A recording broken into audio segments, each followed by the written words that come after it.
The Texas Rangers this week took down the Arizona Diamondbacks in the World Series 4-1 to claim their first ever World Series title in franchise history, which means that today is officially the MLB offseason, and today we're going to go through the key dates you need to pay attention to over these coming months. And November 7th through 9th and December 3rd through 6th are bound to be very active days in baseball. So with that, let's get into it. We're going to go through the CBS Sports article, which lays out all of the key dates that you need to know about.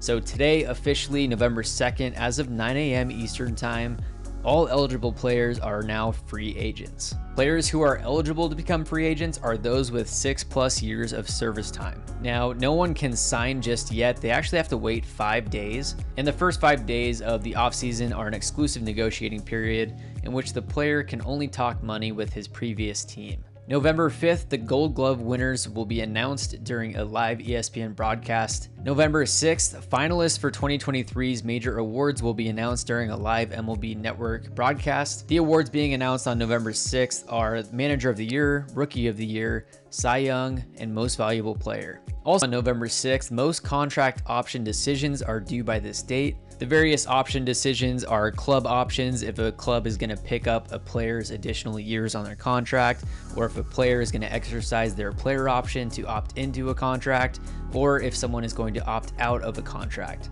Sticking on November 6th, this is also the deadline for teams to tender their eligible free agents the qualifying offer.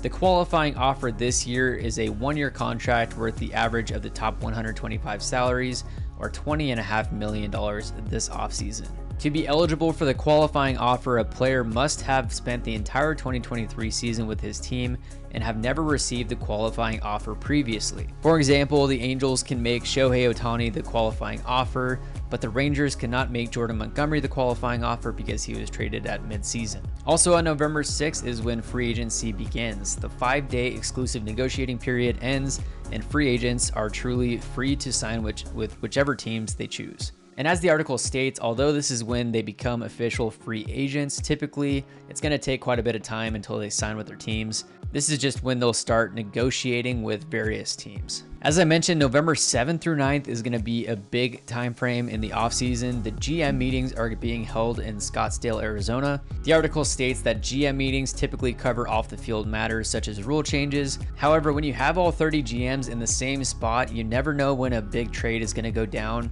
This article states last year the Braves traded Jake Odorizzi to the Rangers for Colby Allard.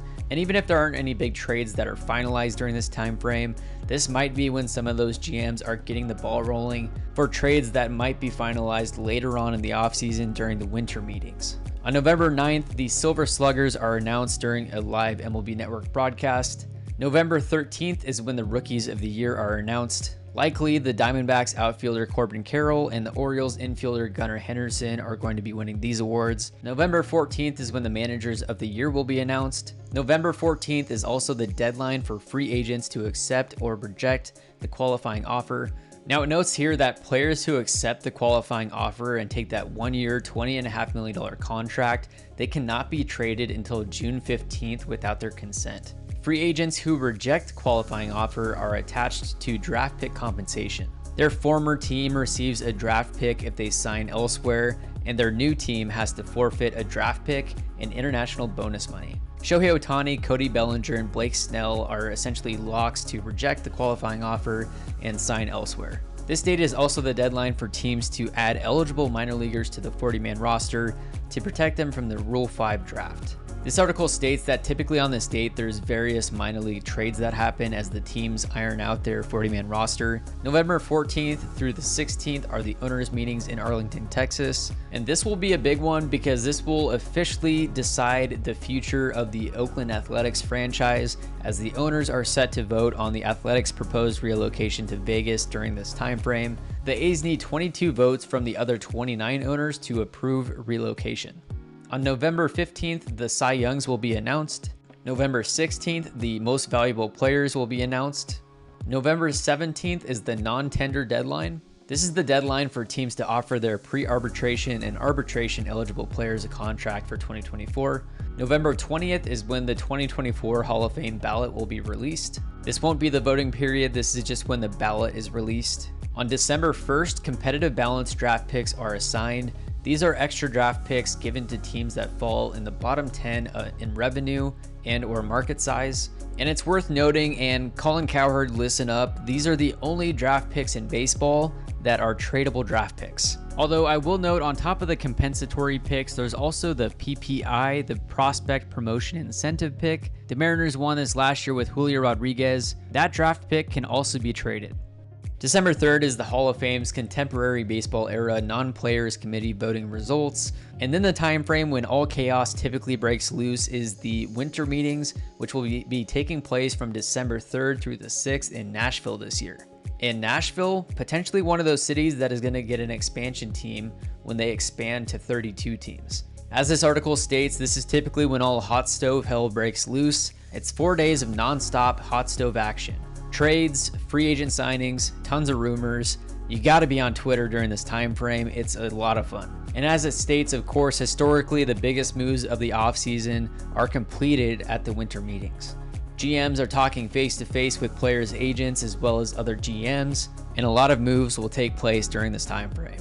On December 5th, the draft lottery will take place live during an MLB Network broadcast. If you think back to last year, that was when the first MLB draft lottery took place. Of course, the Pirates got first and they took Paul Skeens.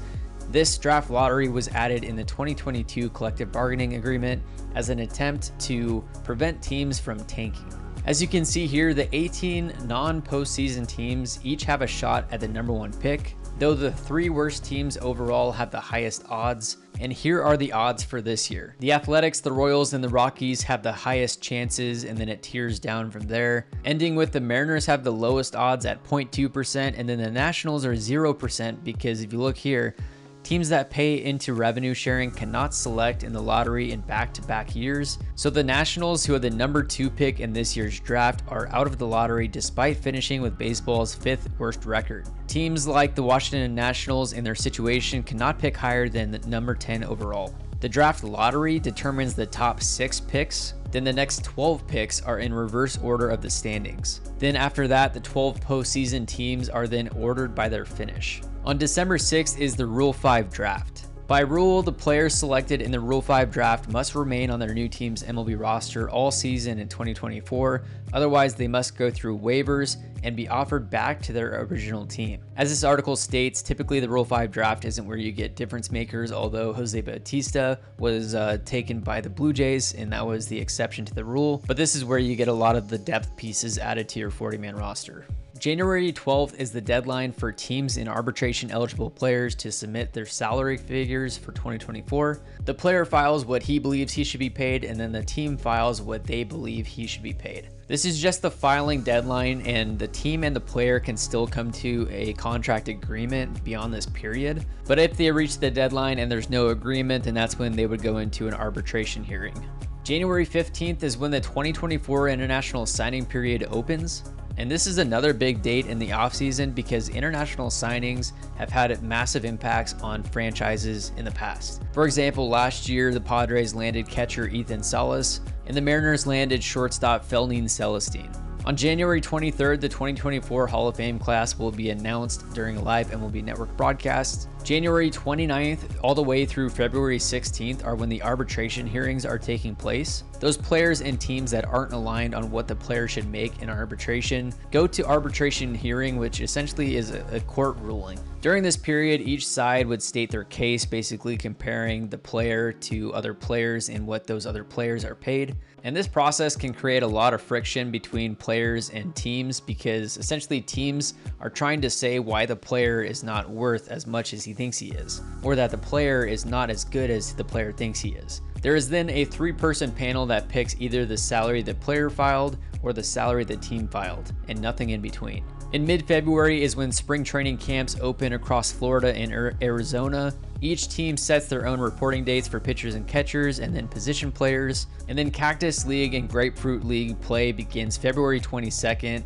and all 30 teams will be playing by February 24th. March 20th and the 21st is the Seoul, South Korea series. This will be the MLB's first ever regular season games in Korea. And then following these two games, the Dodgers and the Padres will return to Arizona and play their last few spring training games before resuming their regular seasons. And then the day that we're all looking forward to is going to be March 28th, which is opening day 2024.